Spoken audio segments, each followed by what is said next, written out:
estudo diário dessa data, iniciando na quarta sessão do Tânia, Carta Sagrada, carta de número 25. E essa é uma carta de um teor distinto, diferente das outras que compõem essa série, essa parte do Tânia. Nessa carta, o Alter Rebbe se dedica a explicar, esclarecer o ensinamento do Baal Shem Tov, do fundador do Hassidismo, que na sua época gerava controvérsia. Esse ensinamento estava sendo mal interpretado e causando polêmica, etc. E o Alter Rebbe, como líder do movimento hassídico, ele procura nessa carta, essa carta enviada a outras comunidades que questionavam e contestavam essa afirmação, essa colocação que nós vamos ver a seguir, trazida e explicada em nome do Baal Shem Tov, e para esclarecer as controvérsias, as polêmicas geradas pelo seu conteúdo, o Alter Rebbe escreve essa carta. E ele envia essa carta para aquelas comunidades que estavam questionando e contestando esses ensinamentos do mestre fundador do Hassidismo, do Baal Shem Tov. Então, há um livro de coletâneas de ensinamentos do Baal Shem Tov, que é chamado de Tzavaat Arivash, como se fosse o testamento, o legado, o testamento de Rabbi Israel Baal Shem, mensagens transmitidas pelo Baal Shem Tov. E lá consta o seguinte, isso só como introdução à carta.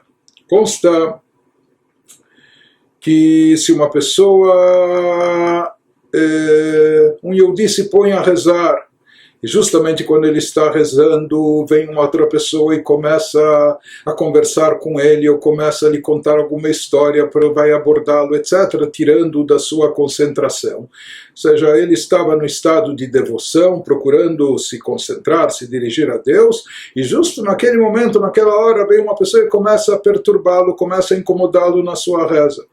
Então, diz o Baal Shem Tov, a pessoa deve perguntar a si mesma, a pessoa deve se auto-questionar. Por que Hashem, por que Deus me colocou numa situação como essa? Que justamente no momento que eu estou empenhado em me elevar, me espiritualizar, estou empenhado em me concentrar na reza, né? Justo nesse momento chega essa pessoa e começa a me perturbar, vir com assuntos mundanos, fúteis, bobagens, e falando comigo, me incomodando, uma vez que tudo que ocorre no mundo é por divina providência, não há nada por acaso. O Baal Shem Tov sempre repetia, enfatizava isso, nada é por acaso, nada ocorre por si só, mas sim por uma providência divina particular, individual. Então não há dúvida, dizia o Baal Shem Tov, que essa fala dessa pessoa que está incomodando e perturbando, isso é algo que vem da Shekhinah. Isso é algo, já que não é por acaso, Deus está por trás de tudo, Deus está acima de tudo, regendo o universo. Então, a Shekhinah também se encontra aqui presente e revestida nesse indivíduo que está atrapalhando a reza.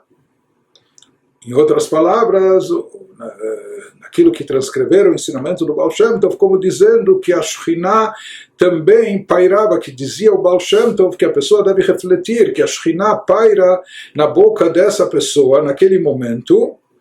E qual a conclusão que a pessoa deve tomar? Segue o Baal Shem Tov no seu ensinamento, que sem dúvida se Hashem me mandou essa aprovação, se Deus está me submetendo a esse teste, porque tudo vem dele, e a própria Shekhinah, a própria revelação da presença divina está pairando nesse indivíduo, na boca desse indivíduo que está falando bobagens e me atrapalhando no meio da reza.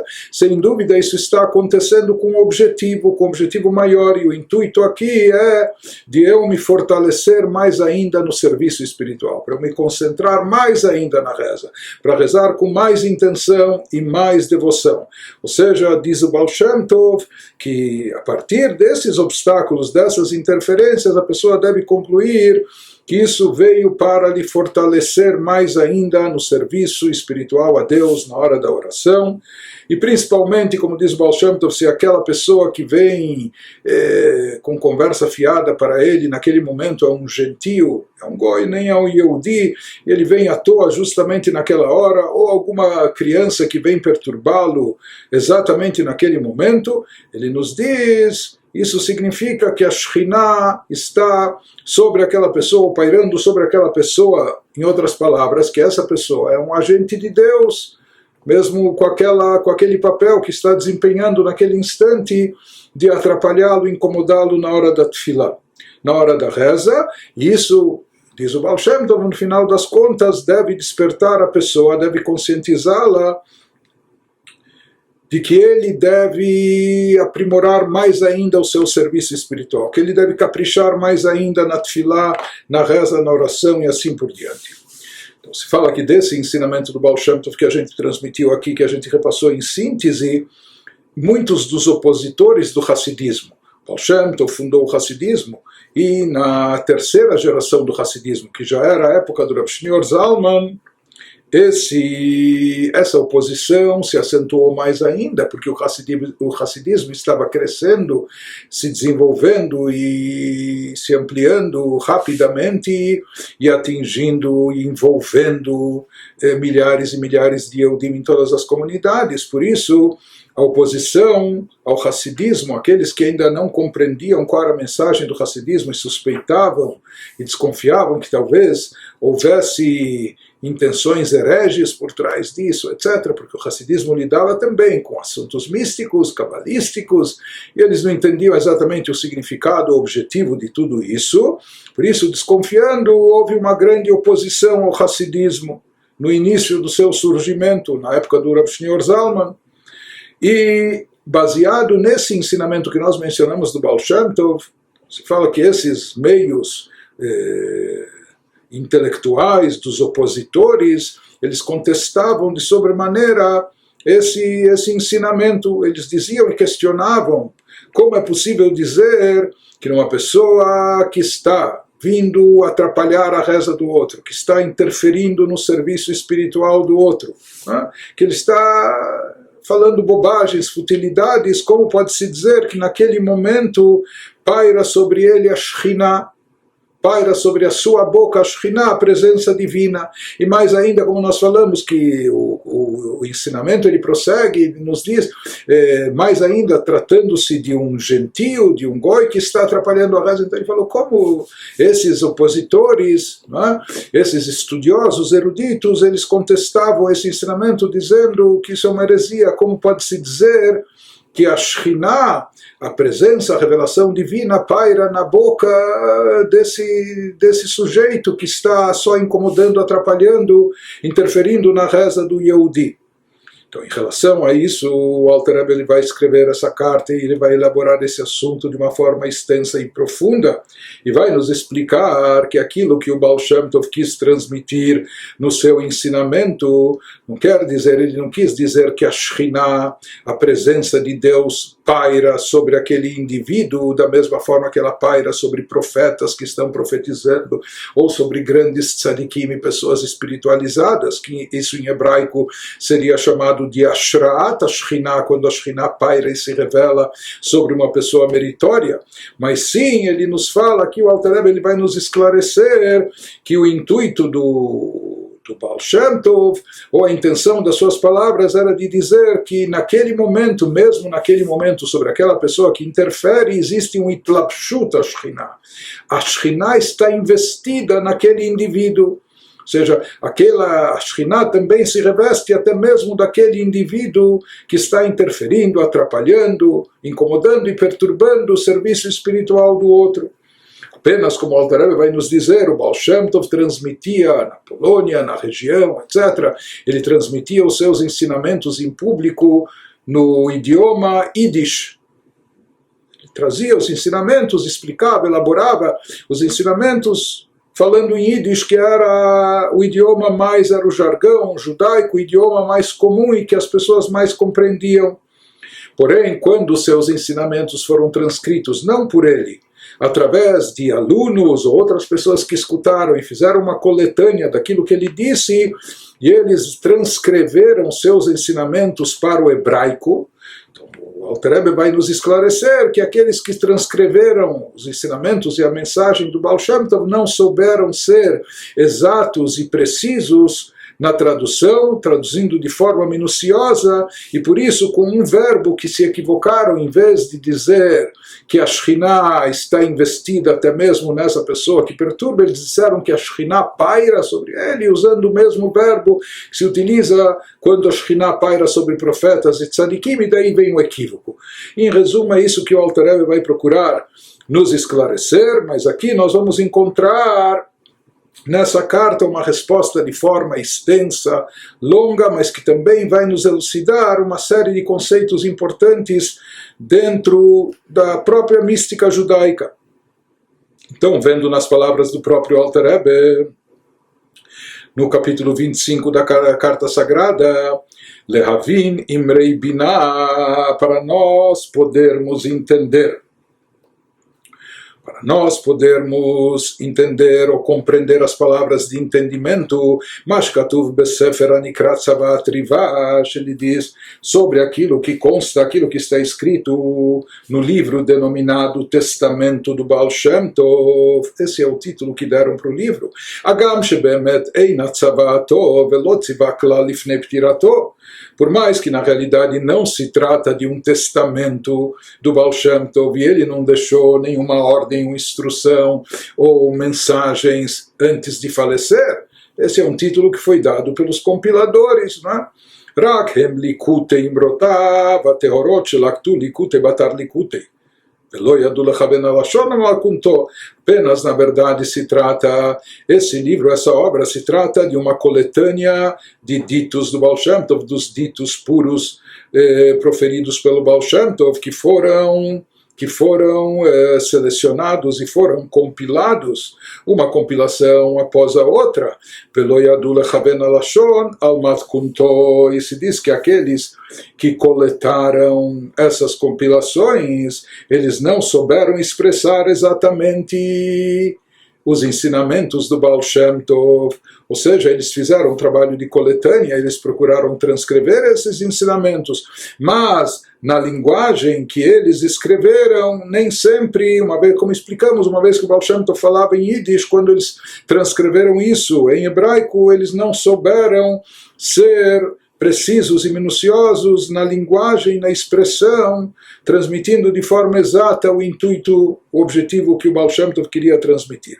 O Emet Lamito, porém, ele nos diz o Alter Rebbe que de forma geral, os ensinamentos, a conotação desses ensinamentos, ela é de fato verdadeira, ou seja, as mensagens que constam nessa obra que eles chamaram, eles viram por bem chamar como testamento do Baal Shem Tov, por mais que nós falamos, não é um testamento nem póstumo, nem mensagens que ele deixou antes de falecer, mas assim eles escolheram um nome. Então ele nos fala que de forma geral as mensagens lá contidas são plenamente verdadeiras, apenas que na linguagem, na expressão utilizada, nem sempre a linguagem é tão precisa e minuciosa. E ele começa, o Alter Rebbe, a nos explicar esse ensinamento do Baal Shem Tov que a gente se referiu, sobre o conceito da Shekhinah estar investida ou se revestir na pessoa que fala, mesmo naquela pessoa que está talvez falando bobagem ou falando algo negativo, ou está perturbando, incomodando, interferindo no serviço espiritual, ou falando algo negativo. Então começa a nos explicar o Alter Rebbe ele vai nos trazer fontes bíblicas das escrituras como fontes talmúdicas, etc., para provar não só que isso é possível, mas que isso é um fato dentro do judaísmo, não é? Então ele começa nos dizendo, diz, nós vamos entender isso introduzindo antes um dito dos nossos sábios, o que os nossos sábios de abençoada memória afirmaram. Isso é trazido no Zohar e também trazido na Halachá por Maimônides, Kol hakoes keilo oved avodah zarah vechulei, toda aquela pessoa que se acomete de ira, toda aquela pessoa que se enerva, fica com raiva, é considerado como se estivesse cometendo a idolatria, como se estivesse cometendo o pior pecado de idolatria, que idolatria significa negação a Deus. Assim dizem os nossos sábios, ou seja, irar-se, ter um acesso de ira, de raiva, isso é algo tão grave e tem que ser evitado a tal ponto. Nossos sábios dizem que aquele que tem raiva é como se estivesse fazendo Avodah Zarah. Isso ele vai nos explicar na sequência o porquê dessa gravidade, porquê que é comparada a raiva, a ira, com a idolatria. Beatam Muvan Leyodei Binah, nos diz o Alter Rebbe que o motivo, a razão disso, dessa associação, é algo que pode ser entendido por todos aqueles que conhecem o entendimento, aqueles que são iniciados.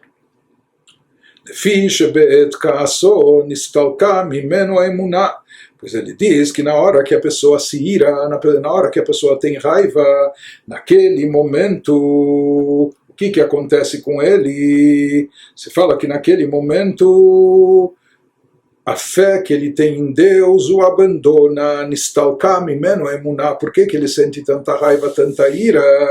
Porque ele fica desprovido naquele instante de fé, que ilu hayam amin shemet Hashem haitazot lo, porque se ele de fato estivesse imbuído de fé, e portanto acreditasse que Deus não só é onisciente, sabe de tudo que acontece no mundo, mas ele também é o regente do universo, portanto, se ele estivesse imbuído de fé, ele estaria consciente, ele acreditaria que tudo o que acontece com ele vem de Deus. E isso que está acontecendo com ele agora, que o deixa profundamente irritado, que lhe causa ira, que lhe provoca raiva, mas esse acontecimento, seja qual for, também veio de Deus. Está programado para acontecer, e se aconteceu, não aconteceu à toa, não aconteceu a esmo, mas Me'et Hashem haitazot lot, isso também veio de Deus. Se a pessoa se conscientizasse disso, se a pessoa não perdesse de vista esse conceito, se a pessoa estivesse imbuída de fé, que Deus é onipresente, Deus é onisciente, Deus não só de tudo sabe, mas está presente em todo lugar e todas as situações, e se algo aconteceu, Deus também é o regente. Se algo aconteceu, não foi à toa, é porque assim Deus queria que acontecesse. Isso, de certa forma, de uma maneira ou de outra, se enquadra no projeto divino, no plano divino da criação. Se a pessoa não se esquecesse disso, ele não reagiria de tal forma, com tanta raiva, com tanta ira. Portanto, quando ele se irrita e quando ele se enerva profundamente, isso significa que naquela hora ele ficou desprovido de fé, ele esqueceu da sua fé, omitiu a sua fé de que Deus é o regente do mundo e que nada acontece senão vindo e programado de Deus. E quando ele perdeu e omitiu a sua fé, isso se assemelha à prática de Avodah Zarah, de idolatria.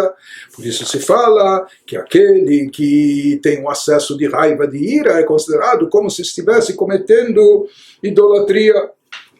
Continua, o Alter Rebbe nos diz, vamos dizer que uma pessoa que veio e irritou, ofendeu o outro.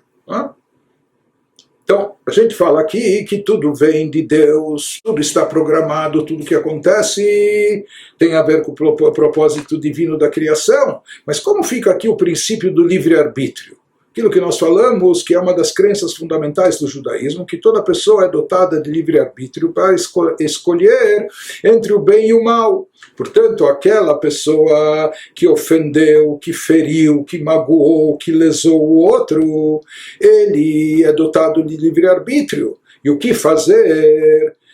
Que ele escolheu o mal, ele escolheu fazer o mal, ele decidiu fazer o mal, e com isso prejudicar aquela pessoa que ficou com raiva, não é? Que ele está indignado com o que o outro fez para ele. Então, como nós dizemos aqui que tudo vem de Deus, quando aquela pessoa que agiu mal, ele é dotado de livre-arbítrio, e se ele exercesse o seu livre-arbítrio de forma positiva, ele poderia ter se abstido de fazer aquilo de mal, de ter prejudicado e lesado o outro.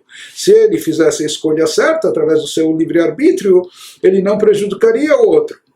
Então, como se concilia isso, diz o Alter Rebbe, ve'af sheben adam shehu bal bechira mekalelo o makeio o mazik mamono, por mais que é um outro ser humano, uma pessoa que fez o que fez para aquele que está se enervando, e aquela pessoa que fez é dotada de livre-arbítrio, e ele usou mal o seu livre-arbítrio para amaldiçoá-lo, para xingá-lo, ofendê-lo, ou até para bater nele, agredi-lo, ou prejudicando financeiramente, lesando monetariamente, seja o que for, o que ele fez contra aquele indivíduo que agora está indignado, nervoso, irritado, cheio de ira. E essa pessoa, portanto, ele tinha livre-arbítrio, e ele usou mal o seu livre-arbítrio, e a prova disso é que ele tem culpa no cartório, que ele é culposo por isso, mitchayev bedinei adam, bedinei shamayim al ro bechirato, ele é condenado tanto no julgamento, no juízo humano, como também no juízo celestial, pela escolha negativa que ele fez quando ele exerceu o seu livre-arbítrio, fazendo uma escolha negativa. Então, essa pessoa vai ser culpada de acordo com a lei humana e também de acordo com a lei celestial, ou seja, se ele lesou o outro monetariamente e essa pessoa é levada num beitim, num tribunal, então o tribunal vai decretar que ele é culpado, ele é condenado, ele tem que ressarcir, ele tem que pagar, ou ele tem que indenizar o outro pela vergonha que causou, ou pela ferida, o ferimento que causou e assim por diante. E da mesma forma ele é culpado e condenado também aos olhos de Deus. Então, aparentemente, talvez aquele que foi vítima dessa ofensa, dessa lesão, desse ferimento, então talvez ele tenha motivo de ficar indignado e ficar cheio de raiva e irritado contra o outro, porque o outro não precisava ter agido assim. Se ele agiu assim, foi porque ele quis agir dessa maneira, escolheu agir mal contra ele. Então, teoricamente, aquele que foi vítima, talvez fosse uma raiva justificada. Nos esclarece, o Alter Rebbe nos diz, não, afal pequeno, mesmo assim, mesmo que o outro agiu mal, e o outro escolheu agir mal, e por isso ele vai ser punido, ele vai ser condenado, etc.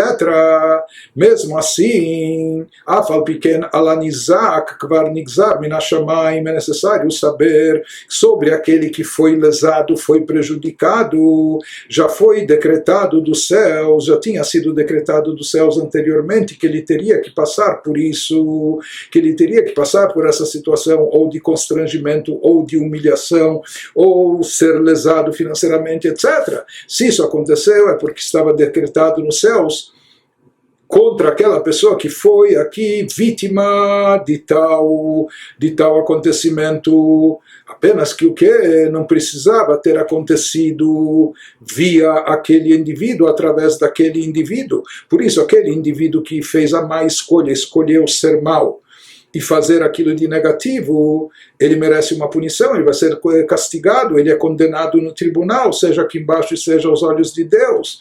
Mas, na realidade, a vítima iria ter que passar por isso de uma forma ou de outra, se não através dessa pessoa, através de outra pessoa, se não através de pessoas, através de situações e circunstâncias. Ve'arbe shluchim lamakom, e Deus tem muitos emissários, muitos agentes para fazer as coisas acontecerem como ele deseja. Em outras palavras, o Alter Rebbe está nos dizendo que isso que aconteceu aqui de mal com a pessoa era algo que estava no programa divino, que por um motivo ou por outro a pessoa tinha que passar por isso. Não precisava ser especificamente através daquele indivíduo que o ofendeu, o feriu, o lesou, etc. Mas aquilo que aconteceu para a pessoa, para a vítima, ela teria que passar por isso de qualquer maneira. E se não fosse através desse indivíduo, Deus tem outros agentes, ela iria passar de uma outra maneira. Em outras palavras, dentro dessa visão, se chega à conclusão que aquele indivíduo, ele atuou como um agente de Deus para fazer com que aconteça para essa pessoa que se sente vitimizada, aconteça aquilo que ela precisava passar, para purgar um pecado seu, para se elevar, se é um tipo de punição que ele tinha que ser submetido, não importa, mas na verdade, no fundo, aquela pessoa que o ofendeu, que o lesou, etc., ele, de certa forma, estava agindo como um agente de Deus. Mas ele nos fala, bom, mas se ele é um agente de Deus, então por que que ele é condenado? Por que que se ele for julgado, ele é condenado, punido, tem que ressarcir? Isso que nós explicamos. Sobre aquela pessoa, sobre a vítima, foi decretado que ele tinha que passar por isso. Mas não foi decretado que você, ou ele, ou aquele, fosse o agente do mal para fazer aquela coisa ruim acontecer para aquele que ou merece ou precisa passar por isso. Não? Então ele nos fala, você não precisava ter feito isso. Se você, por isso aquela pessoa que fez, ele vai ser julgado, ele é condenado, ele é punido, etc. Ele tem que ressarcir, ele tem que indenizar. Mas já estava predeterminado por algum motivo que aquela pessoa, a vítima, tinha que passar por isso. Ela podia passar de outra forma, através de outras pessoas, ou não por intermédio de pessoas, mas através de situações geradas na sua vivência no mundo. Deus tem muitos agentes para fazer as coisas acontecerem como Ele deseja. Portanto, aqui nós vemos que existe uma diferença entre o ato em si e a consequência do ato. Não é? Ou seja, o ato em si que lesou, que prejudicou, etc., de fato é uma coisa ruim, que aquele que o cometeu tinha livre-arbítrio e poderia ter se abstido disso. Por isso ele merece ser julgado e até condenado e punido. Porém, a consequência do ato que recaiu sobre aquele que foi ferido, que foi lesado, que foi ofendido, etc. Sobre isso já estava decretado, ele não tinha escolha, não tinha opção, isso iria acontecer de uma forma ou de outra sobre ele. Não? Mais do que isso, continua o Alter Rebbe nos fala, não apenas isso, ela filo bechazu mamash shemakeio mekalelo, ele nos fala mais do que isso, além disso, naquele próprio momento, naquela hora, naquele próprio instante que aquele agressor vem e bate na pessoa, ou que ele está xingando ou amaldiçoando a pessoa, nos diz o Alter Rebbe, nessa hora, naquele mesmo instante, mitlabesh bo koach Hashem, está revestida nele uma energia divina, Beruach Pivit Barach, algo derivado da palavra, da boca de Deus, entre aspas, da palavra divina, Mechayeu, Mekaimo, que lhe dá vida e existência, porque na realidade nenhum ser vivo tem existência própria, nenhum ser vivo tem autonomia, vive de forma independente de Deus. Todos nós recebemos a nossa energia vital de Deus a cada momento e a cada instante.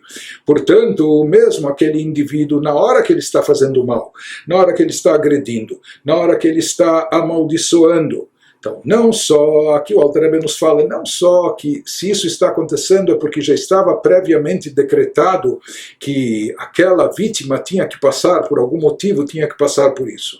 Diz não somente que isso faz parte de um plano divino, né? Mais do que isso, ele nos fala, e que aquele que fez aquela coisa ruim, ele acaba agindo como um agente de Deus. Na verdade, ele não precisava escolher ser o agente do mal para fazer a coisa ruim. Ele escolheu, e parece que ele tinha prazer nisso, por isso vai ser condenado, castigado. Mas o que deveria acontecer já estava decretado. Nos diz o Alter Rebbe mais do que isso, até na hora que aquele agressor está batendo, está ferindo, ou está amaldiçoando, naquele próprio momento, ele está revestida nele uma força divina, uma energia divina. Se ele está vivo e existente, se ele tem força para praguejar, para xingar, se ele tem força para bater e agredir, quem está lhe dando essa força, energia, essa vitalidade?